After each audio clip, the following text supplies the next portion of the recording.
करायचं स्मरण. जय जय रघुवीर समर्थ.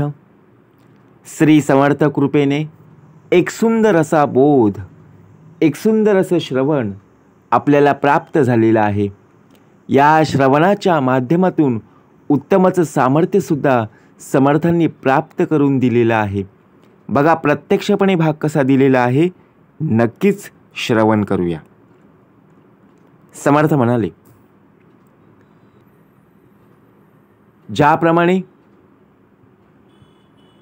लोकांच्या अपेक्षा पूर्ण झाल्या नाहीत किंवा आपल्या अपेक्षा पूर्ण झाल्या नाहीत, तर लोकांप्रमाणे आपण सुद्धा प्रत्येकाला नावं ठेवत असतो.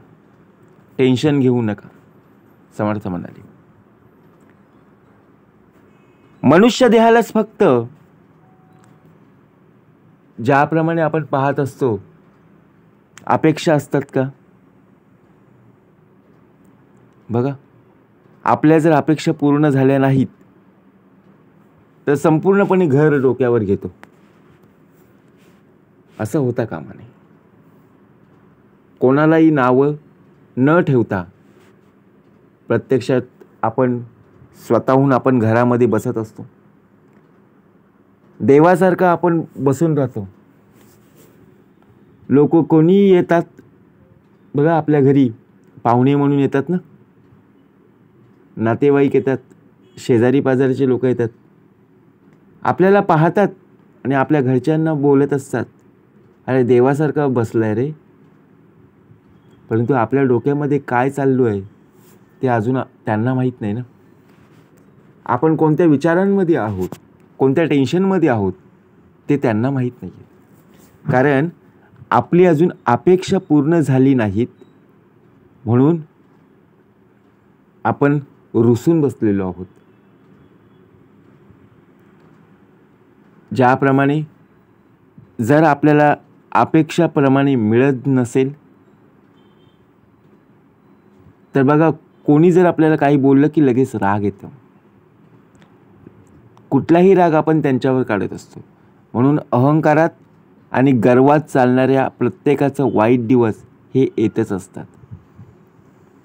आपल्याकडे पैसा असला बघा, म्हणून हवेत उडायचं नाही आहे.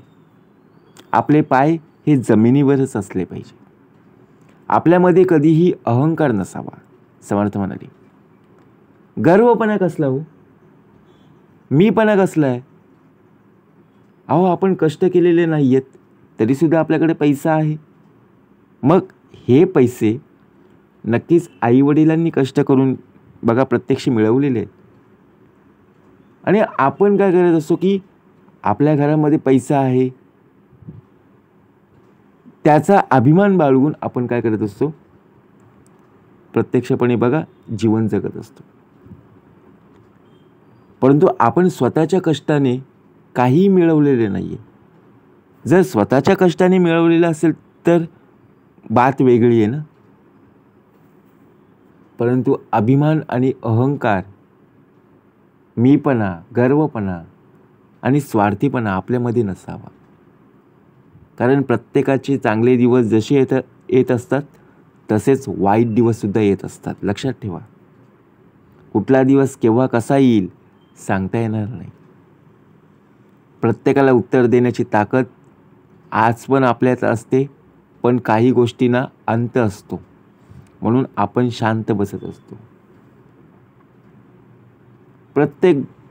प्रत्येकजण आपल्याला बोलत असतो आणि बोलत असताना बघा समोरच्याला काय उत्तर द्यायचं, कसं उत्तर द्यायचं हे सुद्धा आपल्याला माहीत असतं.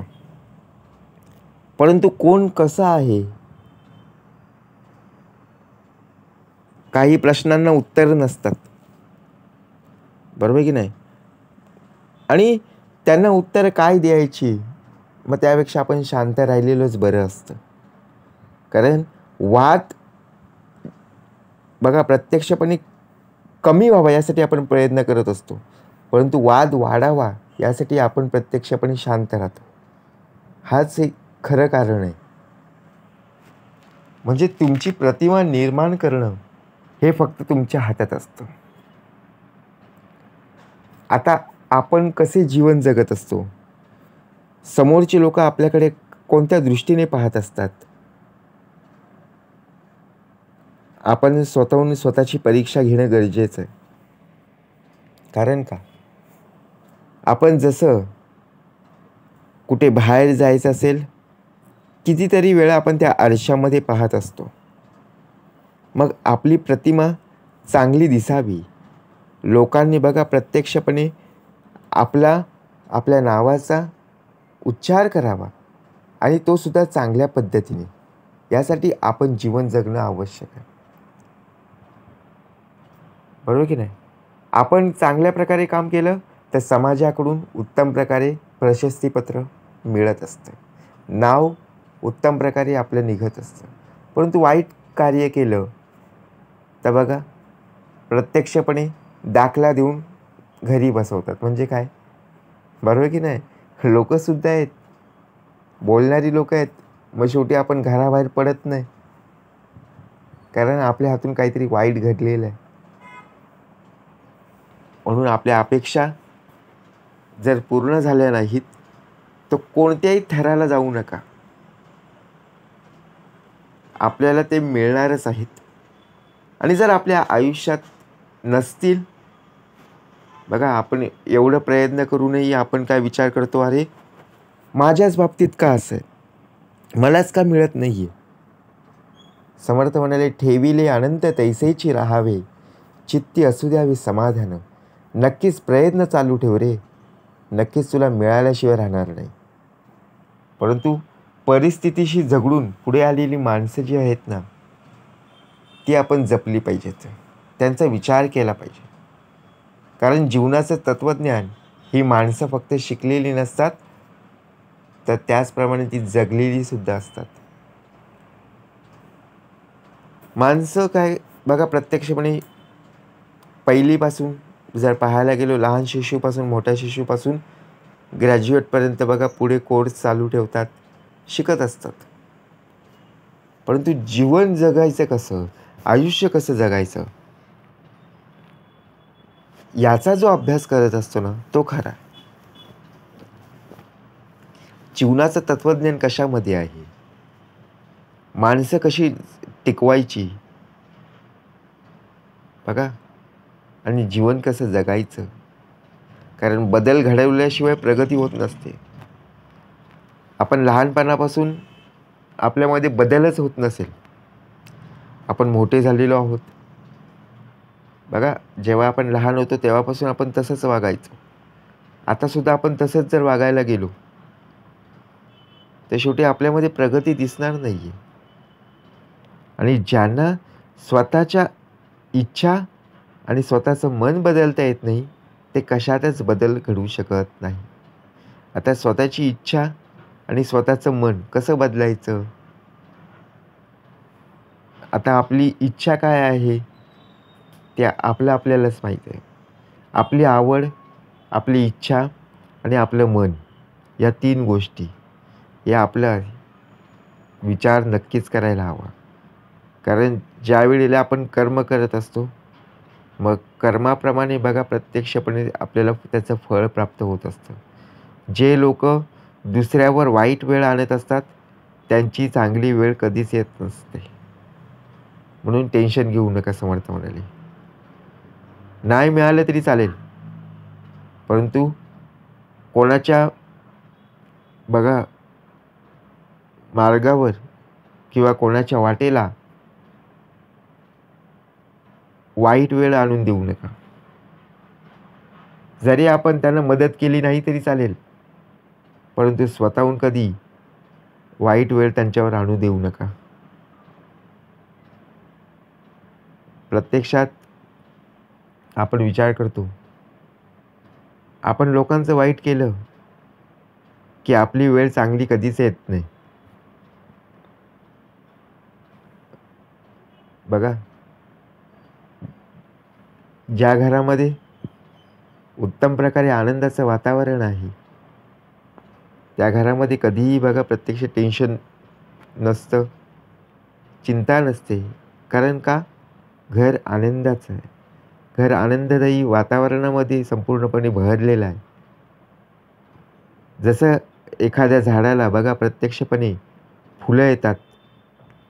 ती फुलं पाहून आपलं मन किती बघा प्रत्यक्षपणे उत्तम प्रकारे होतं ते सांगता येत नाही.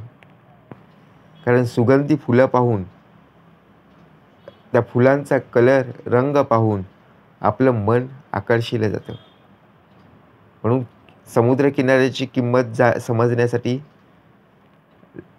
लाटांच्या जवळ जावं लागतं आणि पाण्याचं मोल कळण्यासाठी बघा प्रत्यक्षाने पाण्याची किंमत समजण्यासाठी दुष्काळात फिरावं लागतं. आता विचार जर केला, समुद्रकिनारी गेलो की नाही? नक्कीच गेलो. जर आपल्याला समुद्रकिनारी बघा जेव्हा आपण जात असतो, त्या समुद्रकिनारी जायच्या अगोदर आपल्या डोक्यामध्ये अनेक टेन्शन असतात, विचार असतात. परंतु त्या समुद्रकिनारी गेल्यावर बघा पूर्णपणे आपल्याला फ्रेश वाटतं. आपण विचार करतो, अरे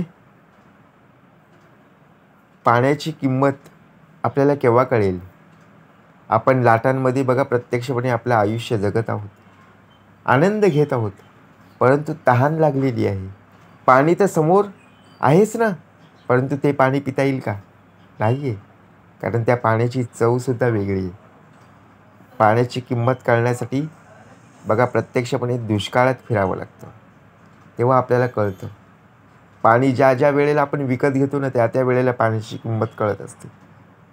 आणि नात्यांचा अर्थ समजण्यासाठी नेहमी आपल्या माणसांच्या सहवासात राहावं लागतं. आपण आपले नातेवाईक सोडून आपण दुसऱ्यांच्या बघा प्रत्यक्षात जीवनामध्ये जात असतो. म्हणजे काय? आपण आपले घरची मंडळी सोडून, नातेवाईक सोडून, मित्रमंडळी सोडून आपण दुसऱ्यांच्या परिवारामध्ये, फॅमिलीमध्ये सहभागी होण्यासाठी प्रयत्न करत असतो. परंतु असं होत नाही ना. सहवास हा उत्तमच असणं गरजेचं आहे. ज्या प्रकारे समर्थ म्हणाले, कुटुंब म्हणजे केवळ रक्ताचं नातं नाही आहे, तर तुम्हाला गरज असताना आधारासाठी धरलेला हात म्हणजे कुटुंब. आपण एवढंच विचार करतो, अरे आपलं कुटुंब आहे, रक्ताचं नातं आहे, बरोबर आहे, ते टिकवता आलं पाहिजे. परंतु ज्या ज्या वेळेला जो देह कमी पडतो, त्या त्या वेळेला बघा उत्तम प्रकारे सपोर्टची गरज असते. मग आधार देणारी व्यक्ती आपल्या कुटुंबामध्येच असते ना. आणि त्याप्रमाणे आपला देह बघा प्रत्यक्ष जर पाहायला गेलो, ज्यामध्ये आपली कमतरता आहे, जी कमतरता संपूर्णपणे आपलं कुटुंब भरून काढत असते. कुटुंबातील लोकांना कळत असतं की या देहामध्ये हे कमी आहे, बरोबर की नाही? एखाद्या पैशाच्या अडचणीमध्ये आपला देह अडकला, आपला देह अडचणीमध्ये असताना संपूर्ण कुटुंबाने आपल्याला मदत केलेली आहे. कारण का? आपल्या चेहऱ्यावर ते संपूर्णपणे दिसत आहे. म्हणून असं होता कामा नये. समर्थ म्हणाले, आपण टेन्शन घ्यायचं नाही, कारण आपण टेन्शन घेणारी व्यक्ती नाही आहोत.